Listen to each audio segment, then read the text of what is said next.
ओम नमः शिवाय गुरवे सच्चिदानंदमूर्तये निष्प्रपंचाय शांताय निरालंबाय तेजसे। हरिओम प्रभु जी। आज के इस अध्यात्म परिषद में आप सबका स्वागत है। आज का प्रश्न भावनगर से विनुभाई मजीठिया जी का है। उन्होंने पूछा है कि हमने सुना है कि ध्यान में कोई प्रयत्न नहीं करना है, तो क्या मैं अपने ही घर में रहकर ध्यान में आगे बढ़ सकता हूँ, क्योंकि मेरे घर में मुझे कोई परेशानी नहीं होगी। बिल्कुल आप अपने घर में रहकर ध्यान कर सकते हैं और आगे बढ़ सकते हैं, ऐसा कहा जा सकता है। लेकिन ध्यान में कहीं बढ़ना घटना नहीं है, ध्यान में स्थिर हो जाना है। आगे बढ़ना, पीछे हटना, ये सब जागृत में कर्म करते हुए हमारे सामने ये सब चीजें आती है। ध्यान में तो सब कुछ छोड़कर स्वस्वरूप में लीन। पहले समझ लो आप ध्यान क्या है। बुद्धि में श्रद्धा हो और हृदय में परम प्रेम हो, ये दो चीजें पहले तो आपको आपके अंदर डेवलप करनी पड़ेगी। बुद्धि में श्रद्धा हो, किसके ऊपर श्रद्धा?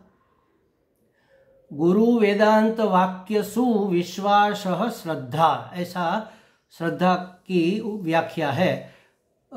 वेदांत के शास्त्र के वाक्य को गुरुमुख से जब हम सुनते हैं तो उसमें हमारी श्रद्धा है। गुरु ने कहा कि सच्चिदानंद परमात्मा सर्वत्र व्याप्त है, तो इस बात में हमारी श्रद्धा होनी चाहिए, तभी हम आगे बढ़ सकते हैं। तो गुरु और वेदांत वाक्य में हमारी दृढ़ श्रद्धा, भगवान है, भगवान का हम ध्यान कर पाएंगे, भगवान हमें ध्यान में शांति प्रदान करेंगे, ये सब, ये जो थियरी है उसके ऊपर, साधन के ऊपर श्रद्धा, साध्य के ऊपर श्रद्धा, माध्यम के ऊपर श्रद्धा, अपने कर्तृत्व के ऊपर श्रद्धा। तो बुद्धि में दृढ़ श्रद्धा हो, हृदय में परम प्रेम हो। सिर्फ प्रेम नहीं, परम प्रेम तो परमात्मा से ही होता है। सामान्य प्रेम तो किसी भी उपकारी के प्रति हो सकता है। हमारी पसंद की चीज कोई है, कोई व्यक्ति है, कोई वस्तु है, कोई पदार्थ है, तो उसके प्रति हमारा जो लगाव है उसको प्रेम हम व्यवहार की भाषा में कह देते हैं, लेकिन वास्तव में वह आसक्ति होती है। संसार के प्रति आसक्ति ही होगी, परमात्मा के प्रति ही प्रेम हो सकता है। संसार के किसी व्यक्ति के प्रति अगर हमारा बहुत लगाव है और वह व्यक्ति बिल्कुल निष्पृही है, तो वह प्रेम ही है, क्योंकि उसके अंदर जो परमात्मा प्रकट हो रहा है उसके प्रति हमारा लगाव है। गुरु के प्रति जो हमारा लगाव है वह प्रेम कहलाएगा, आसक्ति नहीं, क्योंकि गुरु के माध्यम से परमात्मा ही अभिव्यक्त हो रहा है। तो हृदय में बुद्धि में श्रद्धा हो, हृदय में परम प्रेम हो, और तब हमारे ऐसे सुग्रथित अंतःकरण से स्वस्वरूप का ध्यान, स्वस्वरूप का अनुसंधान करना, यही ध्यान है। ध्यान में कुछ करना नहीं है, बिल्कुल खाली हो जाना है। कोई लोग कहते हैं कि बस विचारों को छोड़ दो, सभी क्रियाओं को छोड़ दो, शून्य हो जाओ। शून्य हो जाओ माने क्या? शून्य कभी होता ही नहीं है ना। शून्य होना कहा जाता है और हम करते भी है, इसका मतलब क्या है? शून्य माने ना कुछ, कुछ भी नहीं। तो भगवान ने स्वयं कहा है, शास्त्र में, गीता जी में भी कहा है, कई प्रकरण ग्रंथों में भी महात्माओं ने लिखा है, और हमारे वेदों में, उपनिषदों में भी कई बार कहा गया है। भागवत जी में भी है कि जब कुछ नहीं था तब मैं था, और जब कुछ नहीं रहेगा तब भी मैं रहूंगा। अगर पहले जो है और पीछे भी जो है वह बीच में होगा ही होगा, माने कि इस समय जो भी हमारे सामने है वह वास्तव में इस रूप में दिखने वाले परमात्मा ही है। तो सजातीय वृत्ति प्रवाह, परमात्मा ही परमात्मा, परमात्मा ही परमात्मा, परमात्मा ही परमात्मा, इसको कहते हैं सजातीय वृत्ति प्रवाह। सत चित आनंद नाम रूप, ये 5 अंश हमें संसार में दिखते हैं। विचार में आंख बंद करके बैठेंगे तो विचार में यही आएंगे। तो उसमें करना क्या है? सजातीय वृत्ति प्रवाह को चलाना है, माने सत्य चित्त आनंद का ही दर्शन करना है और विजातीय वृत्ति प्रवाह का निरसन करना है, उसका बाध करना है, उसको निकाल, विवेक और विचार पूर्वक उसको निवृत्त करना है, माने नाम रूप को निवृत्त करना है। नाम रूप विजातीय प्रवाह है, सत्य चित्त आनंद सजातीय प्रवाह है। तो इस रूप में, इस नाम में कौन छिपा है, बस इसकी तरफ ध्यान देना है। कोई स्त्री देखी तो स्त्री के रूप में, इस सुंदर स्त्री के रूप में मेरे सच्चिदानंद परमात्मा व्यवहार कर रहे हैं। कोई वृद्ध पुरुष देखा तो इस बुजुर्ग के रूप में मेरे सच्चिदानंद परमात्मा ही अपना अभिनय कर रहा है। कोई घटना घटित हो गई तो इस रूप में मेरे परमात्मा अपने आप को अभिव्यक्त कर रहा है। सच्चिदानंद स्वरूप परमात्मा ही हमारे ध्यान का विषय बने, इसको कहेंगे सजातीय वृत्ति प्रवाह। और नाम रूप का निरसन हो जाए, उसकी निवृत्ति हो, उसकी ओर ध्यान न दे, मतलब निवृत्त होना माने उसको मिटा नहीं सकते हम, वो तो रहेगा, तो उसको महत्व न दे, उस नाम रूप के द्वारा अभिव्यक्त होने वाले सच्चिदानंद रूप को महत्व दे। ये हमारा भी स्वरूप है ना। आत्मानुसंधान माने क्या? मैं का स्वरूप का अनुसंधान माने सत स्वरूप कैसा है? सत्य स्वरूप है, चित्त स्वरूप है, आनंद स्वरूप है। तो सच्चिदानंद स्वरूप का अनुसंधान करना ही ध्यान है। तो ना कुछ हो जाओ माने क्या बचेगा? ना कुछ हो जाओ माने नाम रूप जो भी है उसको छोड़ दो, उसकी उपेक्षा कर दो, उसको महत्व न दो। और सब कुछ हो जाओ माने सब कुछ परमात्मा ही परमात्मा है। तो या तो ना कुछ हो जाओ तो सब कुछ हो जाएगा, या तो सब कुछ हो जाओ तो ना कुछ मिट जाएगा। तो यही आत्मानुसंधान करने का तरीका है। अब आपने पूछा है कि घर में रहकर मैं कर सकता हूँ क्या, क्योंकि वहां पर कोई डिस्टर्बेंस नहीं है, तो बहुत अच्छी बात है। कहीं शास्त्र में ऐसा नहीं लिखा कि ध्यान और समाधि के लिए घर छोड़ के जाना है। बस यही लिखा है कि जहां हमें कोई डिस्टर्बेंस ना हो। आपने कहा कि मेरे घर में मुझे कोई डिस्टर्बेंस नहीं है, कोई अवरोध, कोई विक्षेप नहीं है, तो इससे अच्छी और बात क्या हो सकती है। लेकिन घर में भी आप कहाँ ध्यान करोगे? जहाँ के वाइब्रेशन उत्तम है, माने किसी एक एकांत कोने में जहाँ आपने अपने इष्ट देव का मंदिर रखा हुआ है, या तो आप जहाँ बैठकर डेली प्रार्थना पूजा अर्चना करते हैं, वहाँ के वाइब्रेशंस, वहाँ की ऊर्जा आपको सहायभूत होगी। इसलिए वहाँ बैठकर एकांत, शांत और मौन बैठकर ध्यान करना चाहिए, वह चाहे कहीं पर भी हो।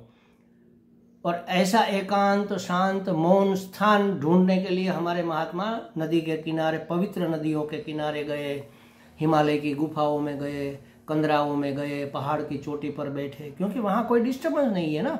संसार का व्यवहार, हम अपने घर के कोने में बैठकर ध्यान करते हैं, चलो घर वाले तो कोई हमें डिस्टर्ब नहीं करेंगे, उसको पता है कि हम साधना कर रहे हैं। लेकिन हमारा घर जहाँ पर है, उस गली से अगर कोई मोटरसाइकिल गुजरा और उस मोटरसाइकिल में साइलेंसर निकल गया है तो बुर्र आवाज़ आएगी, और न चाहते हुए भी हमारा ध्यान उसकी ओर जाएगा। हमें पहला विचार क्या आएगा?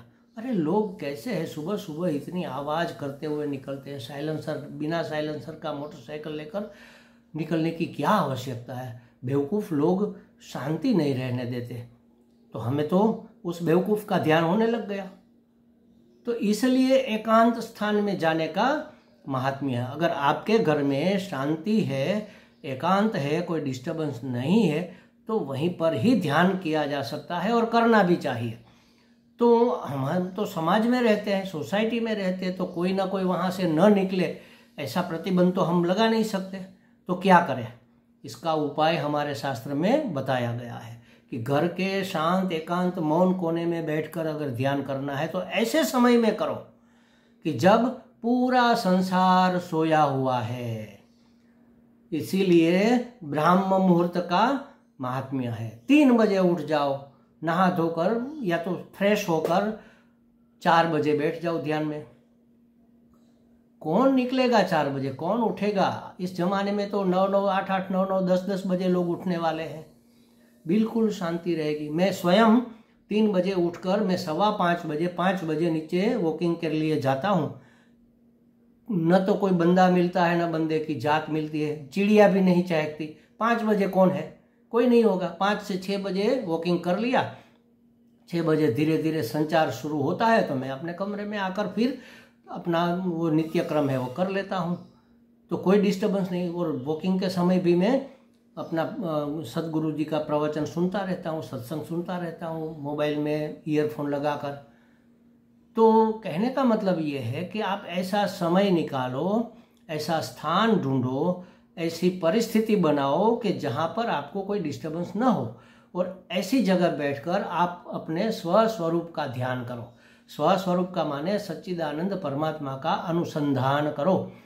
और कैसे करेंगे? विचार तो आएंगे ही, उसको निकाल भगाने की जरूरत नहीं है, उसके पीछे पड़ने की जरूरत आवश्यकता नहीं है, वरना उसी में रह जाएंगे। जो विचार आए, जिसका भी विचार आए, उसमें परमात्मा को ढूंढो। ये हो गया सजातीय वृत्ति प्रवाह।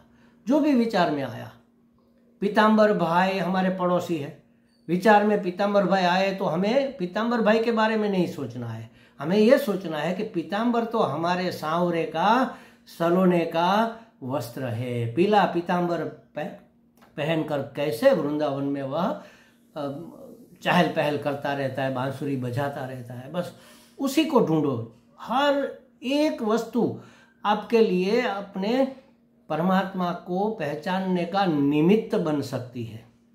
या तो सच्चित आनंद के रूप में होना, भासमान होना और उपयोगी होना, ये तो हर एक वस्तु व्यक्ति पदार्थ का स्वभाव है, इसका स्वरूप है। इसी का नाम सच्चिदानंद है। अस्थिभाति प्रिय के रूप में कौन दिख रहा है? सच्चिदानंद ही तो दिख रहा है। तो हम भी, हमारी आत्मा भी सच्चिद आनंद स्वरूप है। इसको कहते हैं आत्मानुसंधान। परमात्मा का स्वरूप है तो इसको कहते हैं परमात्मानुसंधान। ईश्वर कहते हैं तो ईश्वरानुसंधान। अनुसंधान करना है सच्चिदानंद का, चाहे कहीं पर भी करो, कैसे भी करो। ध्यान तो घर में किया ही जा सकता है, बिल्कुल कर सकते हैं आप। और आप तो कहते हैं कि मैं आगे बढ़ चुका हूँ, तो बहुत अच्छी बात है, और आगे बढ़ो। आगे बढ़ना माने कहीं जाना नहीं है, आगे बढ़ना माने स्थिर हो जाना। ध्यान में, साधना में, अध्यात्म में आगे बढ़ने का मतलब आगे बढ़ना नहीं है। आगे बढ़ने का मतलब उसमें स्थित हो जाना, उसमें स्थिर हो जाना, विचलित नहीं होना, सच्चिदानंद में अवस्थित हो जाना, इसी का नाम आगे बढ़ना है। गहरे बैठना है, इस पानी में गहरे बैठना है। तैर कर आगे किनारे की ओर नहीं जाना है, गहरे गहरे बैठना है। तभी हम ध्यान के, शांति के, संतोष के मोती पा सकेंगे, गहरे बैठकर। तो ये तो शब्द है, कोई भी शब्द आप इस्तेमाल कर सकते हैं अपने आप को समझाने के लिए, लेकिन सच्ची बात यही है कि सच्चिदानंद परमात्मा के सिवा कुछ नहीं है। ये नाम रूप उसका वेश है, और वेश को महत्व, उस वेश को महत्व न देकर उसमें जो अभिव्यक्त हो रहा है सच्चिदानंद परमात्मा ही हमारे ध्यान का विषय बने। ध्यान करें और पूरा दिन ध्यान रखें, इसी का नाम ध्यान है। हमें लगता है विनू भाई जी को कुछ स्पष्टता हो गई होगी। हरि ओम।